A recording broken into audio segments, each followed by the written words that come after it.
السلام علیکم۔ تو دوستو، حضرت مولانا عادل خان شہید رحمہ اللہ آخری دنوں میں بہت شتابی میں تھے، بہاگم باغ کرتے تھے اتحاد کے لیے، اتفاق کے لیے، تنازعات و مسائل سلجھانے کے لیے، وفاق المدارس کے انتظامی معاملات نمٹانے کے لیے۔ اس ہنگام کار میں درس بخاری پابندی سے دیتے رہے۔ ابھی حال ہی میں 2 جلدوں پر مشتمل ان کی یادگار تصنیف منظر عام پر آئی۔ دوسری کتاب پر کام جاری تھا اور آخری مراحل میں تھی۔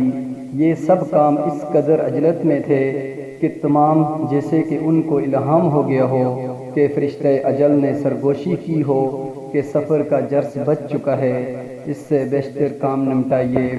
استاد محترم چلے گئے، وہ ایک مشن پر تھے، وہ مشن اب ہم سب نے مل کر آگے بڑھانا ہے۔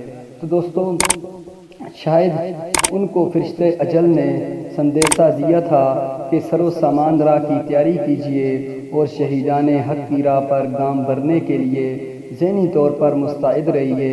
بالآخر اسی منزل پر ان کا آخری پڑاؤ ہوا، جہاں ان کے شہید استاذ مفتی نظام الدین شامزئی رحمہ اللہ اور مولانا عنایت اللہ رحمہ اللہ اپنے اس قلندر شاگرد رشید جری عالم دین کا ولیحانہ استقبال کرنے کے لیے بے تاب تھے۔